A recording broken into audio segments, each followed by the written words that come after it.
Good morning to all. ઘણા બધા દિવસે આપણે મળીએ છીએ. હકીકતે તો તમે કોઈ મારી સામે નથી, હું તમારી સામે છું. ઈચ્છા હતી કે આપણે વર્ગખંડમાં એકબીજાને મળીએ અને ત્યાં જ આપણો અભ્યાસ આગળ વધારીએ, પરંતુ આ કોરોનાના સમયમાં હવે નિશ્ચિત જ નથી કે ક્યારે શાળાઓ ખુલશે. અને તમારું ધોરણ 12 બહુ મહત્ત્વનું વર્ષ છે, એટલે મને થયું કે ચલો તમારી સામે થોડું કંઈક મૂકતી જાઉં, વિડીયો રૂપે તમને થોડું શીખવતી જાઉં, જેથી પછીના સમયમાં એકસાથે બધું ભેગું ના થાય. એટલા માટે આજથી અર્થશાસ્ત્ર વિષયનું પ્રકરણ 1 શરૂ કરું છું. તમને કાંઈ પણ પ્રશ્ન હોય આપણા ગ્રુપમાં તમે પૂછી શકો છો. વિડીયોની નીચે પણ કોમેન્ટ કરીને તમે એ પ્રશ્ન કંઈ પણ ન સમજાય તો કહી શકો છો. એટલે તમારું અને મારું એકબીજા સાથેનું જે કંઈ તાદાત્મ્ય છે, સવાલ જવાબ પૂછવાના છે, એ તો આ રીતે પણ ટેકનોલોજીના સમયમાં આપણે એકબીજા સુધી પહોંચી જ શકીએ છીએ. બસ તમને બધાને મિસ કરું છું કે તમે મારી સામે નથી, બસ મારી સામે બેઠા છો. એવી રીતે તમને યાદ કરીને આપણે ધોરણ 12નું પહેલું પ્રકરણ શરૂ કરીએ. અર્થશાસ્ત્રમાં આલેખ.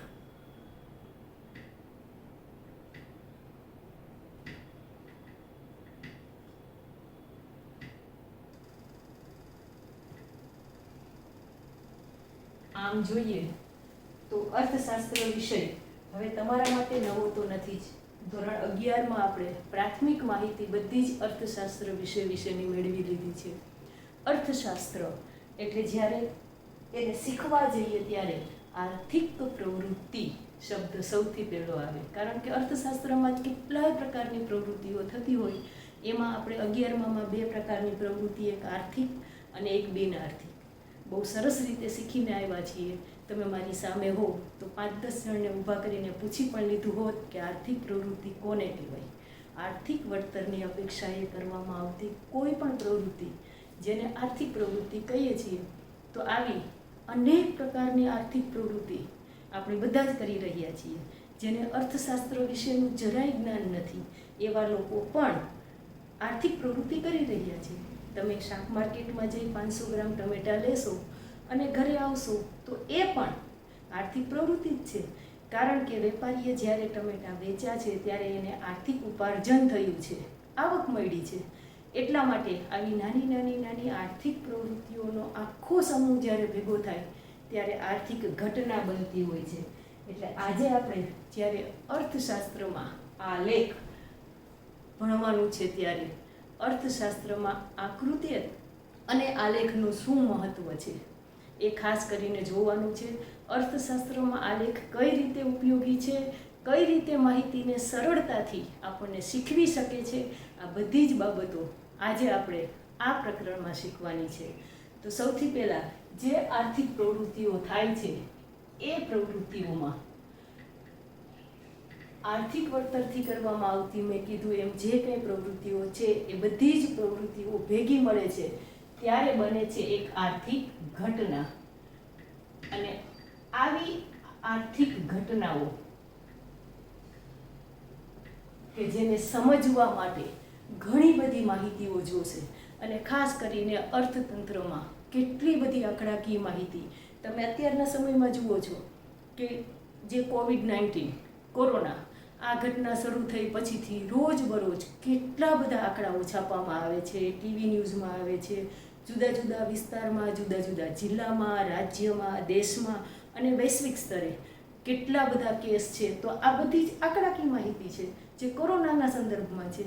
એ જ રીતે અર્થતંત્રના સંદર્ભમાં જોઈએ તો એવી પણ કેટલી બધી આંકડાકીય માહિતી હોય છે કે જેમાં કુલ વસ્તી, કુલ બેરોજગારી, કુલ રોજગારી, કુલ ગરીબી, આવા તો કેટલા બધા આંકડા, ઢગલાબંધ આંકડાઓ આપણી પાસે હોય છે. પણ સામાન્ય લોકો આવા આંકડાઓની માયાજાળને સરળતાથી સમજી શકતા નથી.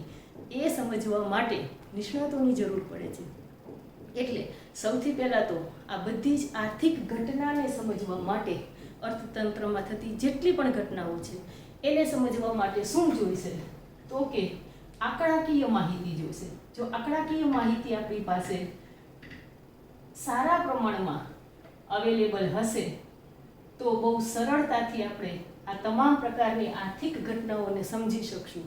પણ આવી આંકડાકીય માહિતી આપણને ક્યાંથી મળે, કઈ રીતે મળે? તો સૌથી પહેલાં તો આવી આંકડાકીય માહિતી આપણને જુદા જુદા રાજ્યો પાસેથી મળે છે. આ રાજ્યો આપણને માહિતી આપે છે. જેમ COVID-19ની માહિતી છે કે જે રાજ્યો રજૂ કરે છે, એ જ રીતે દરેક રાજ્ય પોતાની વસ્તીના, પોતાની ગરીબીના, બેરોજગારીના બધા જ આંકડાઓ બહાર પાડતા હોય છે. એટલે આવી આર્થિક ઘટનાની માહિતી આપણને એક તો રાજ્ય આપે છે, બીજી આર્થિક ઘટનાની માહિતી આપણને બેંકો આપે છે. બેંકો આપણે આખું ચેપ્ટર ભણીને આવ્યા છીએ 11મા ધોરણમાં, અને બેંક દ્વારા જે કંઈ અર્થતંત્રમાં મંદીનો માહોલ છે, તેજીનો માહોલ છે, જુદા જુદા વ્યાજના દર, repo rate, reverse repo rate, પછી રિઝર્વ બેંકના આપણે પરિમાણાત્મક અને ગુણાત્મક શાખ નિયંત્રણ સાધનો, કેટલું બધું ડિટેલમાં ભણીને આવ્યા છીએ. તો નાણાંના પુરવઠાને કંટ્રોલ કરવા માટે બેંકો દ્વારા અર્થતંત્રની કેવી સ્થિતિ છે એની માહિતી આપણને મળતી હોય છે. અને ત્યાર પછી આપણને માહિતી આપનારું છે આંતરરાષ્ટ્રીય સંસ્થાઓ. આવી આંતરરાષ્ટ્રીય સંસ્થાઓ કે જે વૈશ્વિક સ્તરે આર્થિક જે ઘટનાઓ બનેલી છે એમાં શું પરિવર્તનો આવેલા છે એની આંકડાકીય માહિતી આપે છે. જેમ કે કોરોના પછી વૈશ્વિક સ્તરે ઘણી બધી મંદીનો સામનો બધા દેશ કરી રહ્યા છે. તો આવી માહિતી વૈશ્વિક સ્તરની આપણને જે મળવી જોઈએ એ આંતરરાષ્ટ્રીય સંસ્થાઓ પાસેથી મળે છે. હવે આ બધી માહિતી તો મળી ગઈ, તો હવે કરશું શું? માત્ર માહિતીના ઢગલાથી સામાન્ય માણસને કે આપણને કોઈને કશી સમજ પડે નહીં. દાખલા તરીકે આ માહિતીનો ઢગલો એટલે શું? તો કે આપણે એક મકાન બનાવવું છે, અને એ મકાન બનાવવા માટે શું જોશે? રેતી જોશે, સિમેન્ટ જોશે, ઈંટ જોશે, પથ્થર જોશે, એના ફર્નિચર માટે લાકડું જોશે, એના પ્લમ્બિંગ માટે પાઇપલાઇનો જોશે, એને ઇલેક્ટ્રિશિયન માટે વાયરિંગ જોશે. આ બધી જ વસ્તુઓનો આપણે એક ઢગલો કરી દઈએ અને એ ઢગલાને આપણે મકાન કહી શકશું. આ માહિતી જ્યારે ભેગી થાય છે આંકડાકીય, ત્યારે એ ઢગલા સ્વરૂપે છે. એને સમજવા માટે, એનું એનાલિસિસ કરવા માટે ખાસ વ્યક્તિઓની જરૂર પડે છે. અને એ વિશ્લેષણ ખાસ વ્યક્તિઓ દ્વારા જ્યારે સમજાવવામાં આવે ત્યારે સામાન્ય લોકો બહુ સારી રીતે સમજી શકે છે. એટલે આ માહિતી આપણને મળે છે. ત્યાર પછી મહત્વનો મુદ્દો છે એનું વિશ્લેષણ કરવાનો. અને આવું વિશ્લેષણ કોણ કરી શકે છે? ખાસ કરીને જ્યારે માહિતી આપણને આટલી બધી મળી ગઈ છે ત્યારે આ માહિતીનું વિશ્લેષણ કોણ કરે? તો કે એના માટેના નિષ્ણાતો હોય જે આ માહિતીનું વિશ્લેષણ કરી શકે. ત્યાર પછી સંશોધકો હોય જે આ માહિતીનું વિશ્લેષણ કરી શકે. એટલે વિશ્લેષણ કરવા માટે એના નિષ્ણાત જોઈએ, સંશોધકો જોઈએ, અને એવી માહિતીનું વિશ્લેષણ કરતી જુદી જુદી સંસ્થાઓ ઉપલબ્ધ છે. આ ભેગા મળીને જ્યારે આંકડાકીય માહિતી ભેગી થાય છે, એનું વિશ્લેષણ કરે છે, સમજૂતી આપે છે, અને પછી એ માહિતી સામાન્ય લોકો સમજી શકે છે. એટલે આ નિષ્ણાતો, સંશોધકો અને સંસ્થાઓ જ્યારે માહિતીનું વિશ્લેષણ કરે છે, પછી એ માહિતી સામાન્ય લોકો સમજી શકે છે. એટલે સામાન્ય લોકોના સમજણ માટે આ લોકોની જરૂરિયાત ખૂબ વધુ છે. સમજી શકે છે સામાન્ય લોકો. એટલે આર્થિક ઘટનાઓની આંકડાકીય માહિતી ભેગી કરીએ છીએ. ત્યાર પછી એનું વિશ્લેષણ કરવા માટે નિષ્ણાતો જોઈશે, સંશોધકો જોઈશે, અને જુદી જુદી સંસ્થાઓ છે કે જે સામાન્ય લોકો સમજી શકે એ રીતે એ માહિતીને રજૂ કરે છે. દાખલા તરીકે આંકડાકીય માહિતી આપણી પાસે દેશની વસ્તીની જ આવી ગઈ છે, અને એ વસ્તીની આંકડાકીય માહિતી પછી કોઈને આખો લેખ વાંચવા દઈએ તો સામાન્ય માણસ સમજી ન શકે કે ભાઈ દેશમાં સતત વસ્તી વધારો થઈ રહ્યો છે, કારણ કે એ આંકડાની માયાજાળમાં ખોવાઈ જાય છે.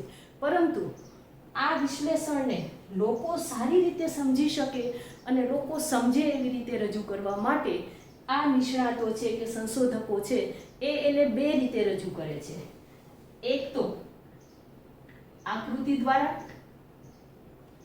અને બીજું તો આલેખ દ્વારા. આ આલેખ અને આકૃતિ એવી વસ્તુ છે કે ગમે એવા જટિલ આંકડાઓને બહુ સરળતાથી સ્પષ્ટ રીતે રજૂ કરે છે, અને સામાન્યમાં સામાન્ય લોકો પણ આ વસ્તુને ખૂબ સરળતાથી સમજી શકે છે. દાખલા તરીકે વસ્તીની જ માહિતી છે, અને વસ્તીમાં આપણે જોઈએ કે દર વર્ષે સ્વતંત્રતા મળ્યા ત્યાર પછીની વાત કરીએ કે 1901 પછીની વાત કરીએ, સતત ભારતમાં વસ્તી વધારો થયો છે. એ આંકડાકીય માહિતી આખી સમજાવવા જાઓ એના કરતાં એક સરસ મજાનો નાનકડો આલેખ દોરી દઈએ, અને એ આલેખ દ્વારા, આલેખના જે કાંઈ સ્તંભ છે એના દ્વારા તમે બતાવી શકો કે ભારતમાં વસ્તી વધારો, આ જે સ્તંભ છે એ ધીમે ધીમે મોટા થતા જાય છે, અને એ મોટા થતા સ્તંભ સ્પષ્ટપણે દર્શાવે કે ભારતમાં સતત વસ્તી વધારો થતો જાય છે. આમ નિષ્ણાતો, સંશોધકો અને જુદી જુદી સંસ્થાઓ આંકડાકીય માહિતી ઉપર જુદું વિશ્લેષણ કરે છે, આલેખ કે આકૃતિ રૂપે રજૂ કરે છે. આવી જ ભારતની એક સંસ્થા છે CSO, સેન્ટ્રલ સ્ટેટિસ્ટિકલ ઓર્ગેનાઇઝેશન, કે જે આંકડાકીય માહિતીઓનું પૃથ્થકરણ કરે છે, આલેખ આકૃતિ દ્વારા બહુ સરળતાથી રજૂઆત કરે છે. એટલે આકૃતિ અને આલેખ અર્થશાસ્ત્રમાં ખૂબ મહત્વના છે. અર્થશાસ્ત્રની જુદી જુદી તમામ ઘટનાઓને સમજવા માટે પણ આકૃતિ અને આલેખ બહુ મહત્વના છે. એટલે આજે આપણે પ્રકરણ 1માં આકૃતિ કોને કહેવાય અને આલેખ કોને કહેવાય આ મહત્વની બાબત સમજવાની છે. એટલે આ આપણને બેઝિક આર્થિક ઘટનાઓનું જ્ઞાન મળે, શા માટે આકૃતિ અને આલેખ જરૂરી છે, અને કઈ રીતે આકૃતિ અને આલેખ દ્વારા અઘરામાં અઘરી અને અટપટી વસ્તુને સરળતાથી રજૂ કરી શકાય, એ વસ્તુ આપણે આજે આ પ્રકરણમાં શીખવાની છે. તો આજે હવે આપણે જોઈશું આકૃતિ અને આલેખ. તો આકૃતિ કોને કહેવાય અને આલેખ કોને કહેવાય, આ બે વસ્તુઓનો ભેદ સમજવાની ખાસ જરૂર છે. તો સૌથી પહેલી વસ્તુ જોઈશું આકૃતિ કોને કહેવાય,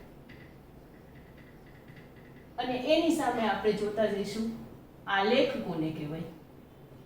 બહુ નાનો ભેદ આ બંને વસ્તુમાં છે. બંને માટે આર્થિક ઘટનાઓની આંકડાકીય માહિતી જરૂરી છે, પરંતુ આકૃતિ અને આલેખનો મૂળભૂત તફાવત શું છે એ આપણે, અને આ તફાવત 3 માર્કમાં પૂછાઈ શકે છે બોર્ડના પેપરમાં. અને મહત્વનું છે આ ચેપ્ટર, કે આ ચેપ્ટરમાંથી 8 ગુણનું બોર્ડના પેપરમાં પૂછાય છે. અને હું તો એમ કહું છું કે આ 8 ગુણનું બોર્ડના પેપરમાં પૂછાય છે, સાથે સાથે કોઈ પણ 5 માર્કનો આલેખ પૂછાય છે. અને એ આલેખ તો ગરીબીના આંકડા પણ લીધા હોય તો ગરીબીના ચેપ્ટરમાંથી પણ હોય, બેરોજગારીના આંકડા લીધા હોય તો બેરોજગારીના ચેપ્ટરમાંથી હોય. એટલે 8 ગુણનું અને વધારાનો એક આલેખ પણ આમાંથી જ પૂછાય છે. એટલે આ ગુણભારની દ્રષ્ટિએ જોઈએ તો 8 ગુણ કરતાં પણ વધારાના ગુણ તરીકે આ ચેપ્ટરની તૈયારી કરવી જોઈએ. અને ખૂબ સરળ આ ચેપ્ટર છે, બસ માહિતીને બહુ સરસ રીતે સમજવાની જરૂર છે. એટલે સૌથી પહેલું આકૃતિ અને આલેખ. તો પહેલા તો અર્થ જ જોઈએ કે આકૃતિ કહેવાય કોને. આકૃતિ કહેવાય કોને, તો અર્થ જોઈએ તો અવલોકિત માહિતીનું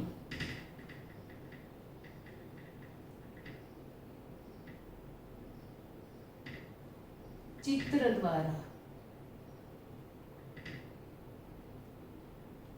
નિરૂપણ. કોઈ પણ માહિતી અવલોકિત છે એનું ચિત્ર દ્વારા નિરૂપણ કરવામાં આવે તો એને આપણે આકૃતિ કહી શકીએ. પરંતુ મહત્વની બાબત એક જ છે, અને એ આલેખ કરતાં જુદી પાડે છે કે અવલોકિત માહિતીનું ચિત્ર દ્વારા નિરૂપણ કે પ્રતિનિધિત્વ, એને આપણે આકૃતિ કહીએ છીએ. પણ એ કેવી માહિતી છે તો કે જે માહિતી સ્વયં સ્પષ્ટ હોય. એટલે જ્યારે વ્યાખ્યાના સંદર્ભમાં લખો ત્યારે, કારણ કે બંનેનો અર્થ સામાન્ય રીતે જોવા જઈએ તો એક જ થશે, અવલોકિત માહિતીનું ચિત્ર દ્વારા નિરૂપણ. પણ બંનેનો ભેદ જોવા જઈએ ત્યારે આપણને સ્પષ્ટપણે એ ભેદ મળે છે કે આકૃતિ એટલે સ્વયં સ્પષ્ટ હોય એવી માહિતીનું ચિત્ર દ્વારા નિરૂપણ કરવાનું છે, ચિત્ર દ્વારા પ્રતિનિધિત્વ કરવાનું છે.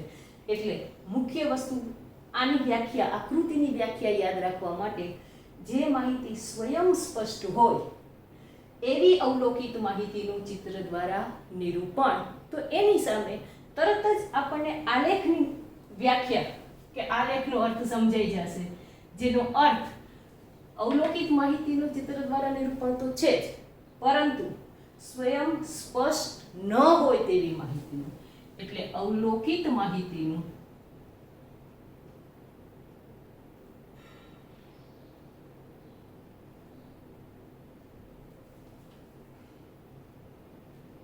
ચિત્ર દ્વારા નિરૂપણ.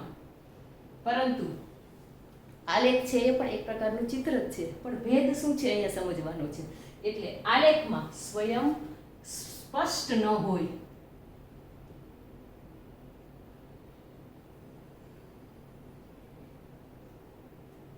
તેવી માહિતી, અહીંયા છે સ્વયં સ્પષ્ટ હોય તેવી માહિતી. હવે આકૃતિ દોરતી વખતે બીજો મહત્વનો મુદ્દો છે. આપણે 11મા ધોરણમાં તમે આલેખ તો ઘણા બધા દોરીને આવ્યા છો, અને આપણે પહેલા ચેપ્ટરમાં પણ આલેખ દોરતા શીખ્યા છીએ, એટલે આપણને ખબર છે કે આલેખમાં સ્કેલ માપ જરૂરી છે. તો આકૃતિમાં પણ સ્કેલ માપ તો જરૂરી છે જ. સ્કેલ માપ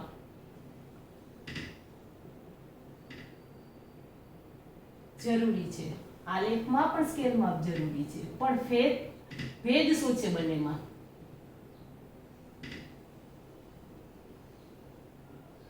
બંનેમાં સ્કેલ માપ જરૂરી છે. કોઈ પણ પ્રકારની આકૃતિ દોરશો, દાખલા તરીકે તમે ખેતીની વાત કરતા હો કે કોઈ ઉત્પાદનની વાત કરતા હોય, અને એમાં તમે ઘઉંની ડુંડી દોરતા હોઈએ, ત્યારે આપણે ખેતીની વાત કરીએ ત્યારે ઘઉંની ડુંડી આ રીતે બનાવતા હોઈએ કોઈ પણ જગ્યાએ ચિત્ર દ્વારા. પણ એક અવળીક બનાવીએ, પછી બીજી અવળીક બનાવીએ, એના લીટા કે એનું ચિત્ર સ્પષ્ટ ન હોય, તે યોગ્ય સ્કેલ માપ ન કહેવાય. એટલા માટે જ્યારે ચિત્ર દોરીએ છીએ ત્યારે પણ યોગ્ય માપમાં ચિત્ર દોરેલા હશે તો જ એ ચિત્ર સારા લાગે. એટલે સ્કેલ માપ જરૂરી છે, પણ મૂળભૂત ભેદ શું છે? તો કે અહીંયા આંકડાકીય જ્ઞાન જરૂરી, સ્કેલ માપ જરૂરી છે, પરંતુ આંકડાશાસ્ત્રનું જ્ઞાન જરૂરી નથી.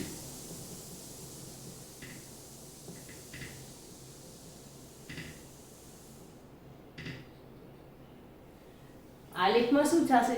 સ્કેલ માપ જરૂરી છે, સાથે સાથે આંકડાશાસ્ત્રનું ઊંડું જ્ઞાન હોવું ખૂબ જરૂરી છે, તો જ તમે સારી રીતે આલેખ દોરી શકો. સ્કેલ માપ જરૂરી છે, સાથે સાથે આંકડાશાસ્ત્રનું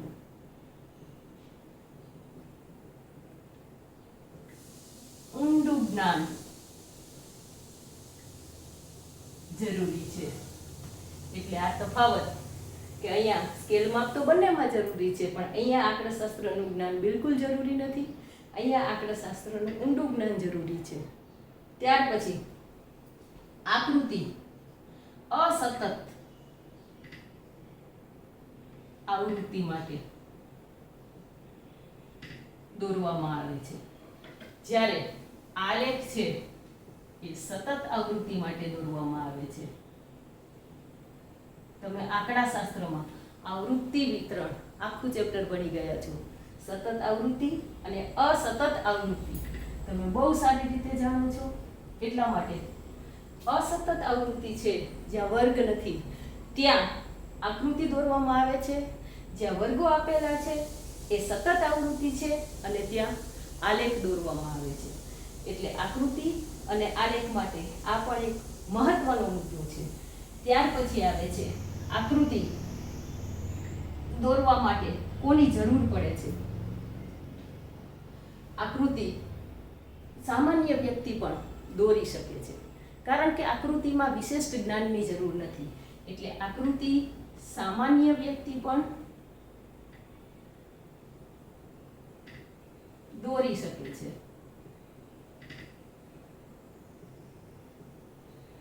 પણ અહીંયા આવશે વિશિષ્ટ જ્ઞાન ધરાવતી વ્યક્તિ આલેખ માટે જરૂરી છે. આલેખનું વિશિષ્ટ જ્ઞાન હોવું જરૂરી છે. હવે મહત્વનો મુદ્દો આવે છે ઉપયોગ. તો આ આકૃતિ કોને ઉપયોગી છે? આકૃતિ દ્વારા જે કંઈ આંકડાકીય માહિતી છે એનું જ્યારે નિરૂપણ કરવામાં આવે છે ત્યારે આ આકૃતિ દ્વારા થતું નિરૂપણ કોને કોને ઉપયોગી છે? તો સૌથી પહેલું જુદા જુદા નિષ્ણાતો માટે, કોઈ પણ વસ્તુનું આર્થિક ઘટનાઓની ચર્ચા કરવા માટે જુદા જુદા નિષ્ણાતો માટે આ આકૃતિ ખૂબ ઉપયોગી છે. ત્યાર પછી બીજું છે સંશોધકો. સંશોધકો માટે પણ આકૃતિ ખૂબ જરૂરી છે. અને ત્રીજી વસ્તુ છે કે આ નિષ્ણાતો, સંશોધકો આકૃતિ દ્વારા અને નિષ્ણાતો અને સંશોધકો આલેખ દ્વારા પણ નિરૂપણ કરી શકે છે કોઈ પણ વસ્તુની, કોઈ પણ આંકડાકીય માહિતી છે બંનેનું. પરંતુ જ્યારે એના વિશિષ્ટ ઉપયોગની વાત કરીએ ત્યારે નિષ્ણાતો અને સંશોધકો બંને આનો ઉપયોગ કરી શકે છે. અહીંયા પણ નિષ્ણાતો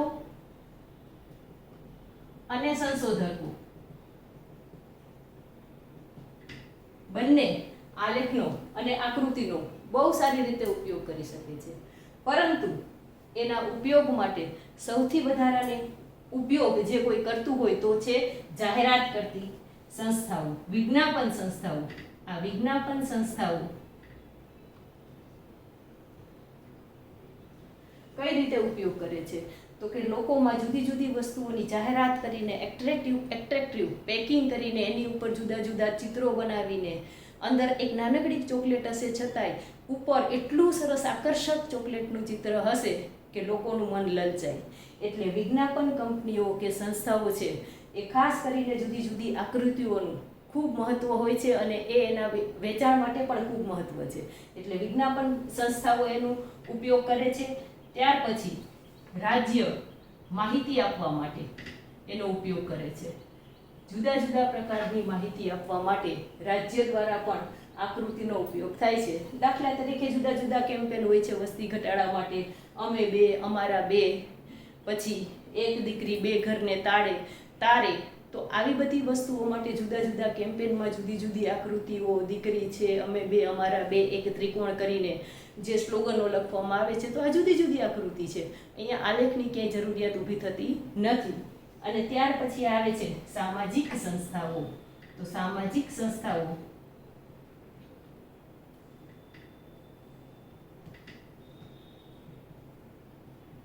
અર્થતંત્રની તાસીર બતાવવા માટે જુદી જુદી સામાજિક સંસ્થાઓ, લેખકો ન્યૂઝપેપરમાં જુદી જુદી માહિતી ચિત્રાત્મક રીતે પણ રજૂ કરવામાં આવે છે. દાખલા તરીકે વર્ષો પહેલાં મેં એક સરસ મજાનું ચિત્ર જોયું હતું કે જે દેશની આર્થિક પરિસ્થિતિ અને ગરીબ માણસોનું શોષણ કઈ રીતે થાય છે એ દર્શાવવા માટેનું હતું. કે એક નદી કિનારો છે, એની આ કાંઠે એક ગરીબ પોતળી પહેરેલો શુક્લખડી માણસ આખો દિવસ મહેનત કરીને પાણીમાંથી માછલી કાઢે છે અને પોતાની ટોપલીમાં મૂકે છે. અને એટલી બધી મહેનત કરે છે, પરસેવે રેબઝેબ છે, એવું સરસ મજાનું ચિત્ર દોરેલું છે. અને પોતાની ટોકરી જ્યારે ભરાઈ જાય છે ત્યારે નદીની સામે કાંઠે બેસેલો માણસ છે એ ખૂબ અમીર છે.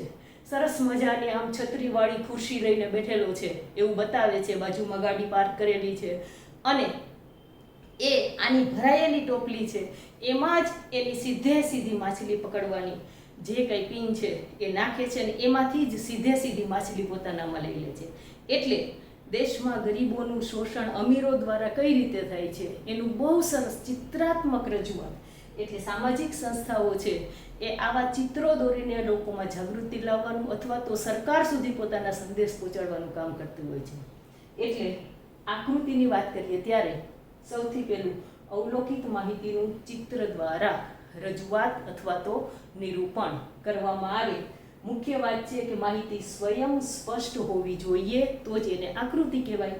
જો માહિતી સ્વયં સ્પષ્ટ ના હોય તો એને આલેખ કહેવામાં આવે છે. બીજો મુદ્દો સ્કેલમાં ખૂબ જરૂરી છે. બંનેમાં સ્કેલમાં જરૂરી છે, પરંતુ અહીંયા આંકડાશાસ્ત્રનું ઊંડું જ્ઞાન જરૂરી નથી. જ્યારે અહીંયા આંકડાશાસ્ત્રનું ખૂબ ઊંડું જ્ઞાન જરૂરી છે અને તો જ વ્યવસ્થિત આકૃતિ નિશ્ચિત અને ચોક્કસ સ્કેલ માપ સાથે દોરી શકાશે. જ્યારે અહીંયા નિશ્ચિત અને ચોક્કસ સ્કેલ માપની જરૂર હોતી નથી. અસતત આવૃત્તિ માટે આકૃતિ દોરવામાં આવે, સતત આવૃત્તિ માટે આલેખ દોરવામાં આવે. સામાન્ય વ્યક્તિ પણ આકૃતિને દોરી શકે છે. આલેખનું વિશિષ્ટ જ્ઞાન હોવું જરૂરી છે. એવી વ્યક્તિ જ આલેખ દોરી શકે છે. આ જે કંઈ આકૃતિ અને આલેખનો ઉપયોગ બંનેમાં નિષ્ણાતો અને સંશોધકો તો એનો ઉપયોગ કરે જ છે, પણ સાથે સાથે અહીંયા એનો વિશિષ્ટ ઉપયોગ થાય છે વિજ્ઞાપન સંસ્થા, રાજ્ય માહિતી આપે છે એના દ્વારા અને સામાજિક સંસ્થાઓ દ્વારા. જ્યારે આલેખનો ઉપયોગ, એની ઉપયોગિતા જોવા જઈએ તો કોણ કરે છે? આલેખના ઉપયોગ માટે ખાસ કરીને નિષ્ણાતો અને સંશોધકો આ બે જ એનો ઉપયોગ કરી શકે છે, કારણ કે એના ઉપયોગ માટે કાં તો આલેખનું જ્ઞાન હોવું જોઈએ, એટલે નિષ્ણાત જોઈએ, અને જુદા જુદા સંશોધકો ખાસ કરીને પીએચડી કરનાર જે કંઈ વિદ્યાર્થી છે એને જે કંઈ માહિતી એકત્રિત કરેલી છે એ એકત્રિત માહિતીનો આલેખ દ્વારા ખૂબ સરસ રીતે સ્પષ્ટીકરણ કરવું ખૂબ જરૂરી હોય છે. એટલે જે સંશોધકો છે, જુદા જુદા ક્ષેત્રમાં રિસર્ચ કરનારા છે, આ લોકો ખાસ કરીને આલેખનો ઉપયોગ કરે છે અને એનો ઉપયોગ કરીને માહિતીને લોકો સુધી પહોંચાડે છે. આના માટે નિષ્ણાતો અને સંશોધકોની જરૂરિયાત શા માટે પડે છે? એનું વિશિષ્ટ જ્ઞાન ધરાવતા લોકોની શા માટે જરૂર પડે છે? કારણ કે એના આલેખના ચતુર્થાંશ ભાગો, એમાં એક્સ ધરી, વાય ધરી અને આ બધી જ વસ્તુઓનું જ્ઞાન ખૂબ હોવું જરૂરી હોય છે. અહીંયા એક્સ ધરી ઉપર, વાય ધરી ઉપર દર્શાવાતા ચલ, અચલ, સંખ્યા, આ બધી જ વસ્તુ પરફેક્ટ સ્કેલમાં, તો જ તમે તમારી માહિતીને આલેખ દ્વારા રજૂ કરી શકો છો. એટલે આ ચતુર્થાંશોનો પૂરેપૂરો જ્ઞાન હોય તો જ આલેખ દોરી શકાય છે. માટે નિષ્ણાતો અને સંશોધકો અહીંયા સ્પેશિયલ જોશે, અહીંયા સામાન્ય માણસો આલેખ દોરી નહીં શકે. આકૃતિ દોરવા માટે નિષ્ણાતો, સંશોધકો જરૂરી છે, પણ સામાન્ય લોકો પણ એ દોરી શકે છે. માત્ર નિષ્ણાતો અને સંશોધકો જ નહીં, અહીંયા બધા જ દોરી શકે છે. શોર્ટમાં અહીંયા એનું વિશિષ્ટ જ્ઞાન હોય એ લોકો જ દોરી શકે છે. વિજ્ઞાપન સંસ્થાઓ એનો ઉપયોગ કરે છે આકૃતિનો, એનું મેં તમને ઉદાહરણ પણ આપી દીધું. અને આલેખનો ઉપયોગ કરવા માટે સ્પેશિયલ લોકો જોઈશે, એના નિષ્ણાતો, એના સંશોધકો જોઈશે. અને આલેખ દ્વારા કોઈ પણ પ્રકારની અઘરામાં અઘરી માહિતીને બહુ સારી રીતે આપણી સામે રજૂ કરી શકાય છે. મેં તમને ઉદાહરણ રૂપે એક સ્તંભ બનાવીને 5 પાસેની સ્તંભાકૃતિ, ખાલી સ્તંભાકૃતિ દ્વારા વસ્તીનો ખ્યાલ આપ્યો. વસ્તીમાં કઈ રીતે વસ્તીના આંકડાકીય માહિતીને માત્ર અને માત્ર ચડતા ક્રમમાં સ્તંભ બનાવીને દેશમાં થતો વસ્તી વધારો દર્શાવી શકાય છે. કોરોનાના સમયમાં દેશમાં વધતા કોરોનાના કેસ તમે સ્તંભ બનાવીને બહુ સરળતાથી આંકડાકીય માયાજાળમાં ફસાયા વગર પણ રજૂ કરી શકો છો. તો આજના દિવસ માટે આપણે પ્રકરણ 1માં આકૃતિ અને આલેખ શું છે અને અર્થશાસ્ત્રમાં આ બંને વસ્તુઓનું કેટલું મહત્વ છે, કોણ કોણ એનો ઉપયોગ કરે છે, એના વિશેની બહુ સરસ માહિતી મેળવી. હવે પછી ના જ્યારે પણ વિડીયો આવશે ત્યારે આ જ ચેપ્ટરનું આગળનું કે જે અર્થશાસ્ત્રમાં આકૃતિ અને આલેખ છે એનો ઉપયોગ આટલા લોકો કરે છે, પણ એનું મહત્વ શું છે, એ દોરતી વખતે ધ્યાનમાં રાખવાની બાબતો શું છે, એ બધા જ વિશેનું બહુ ડિટેલ અભ્યાસ આપણે હવે પછીના વિડીયોમાં કરશું. આજના દિવસ માટે આટલી વસ્તુ તમારે યાદ રાખવાની છે. આ તફાવતનો મુદ્દો 3 માર્કમાં પૂછાઈ શકે છે. બહુ સરળ વસ્તુ છે, એકની સાથે બીજો સંલગ્ન છે. એટલે જ્યારે તમે સાંભળો, જ્યારે ભણો, ત્યારે ફરીથી એક વખત આપણી જ નોટમાં, આપણે જે નોટ બનાવીએ છીએ, હું જ્યારે સમજાવતી હોય ત્યારે નોટ અને પેન હંમેશા તમારા હાથમાં હોવી જોઈએ.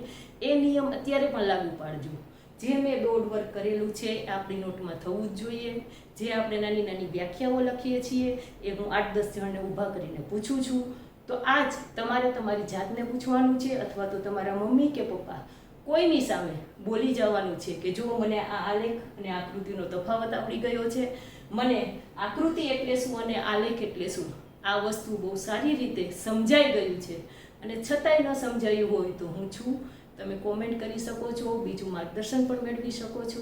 તો આજના પૂરતું આપણું આ ચેપ્ટર પ્રકરણ 1 અર્થશાસ્ત્રમાં આલેખમાં આકૃતિ અને આલેખ સમજીને આપણે વિરામ લઈએ છીએ. ટૂંક સમયમાં ફરી પાછા મળશું. તમે હવે સ્વાધ્યાય બહુ સારી રીતે કરશો એવી અપેક્ષા રાખું છું. નમસ્તે.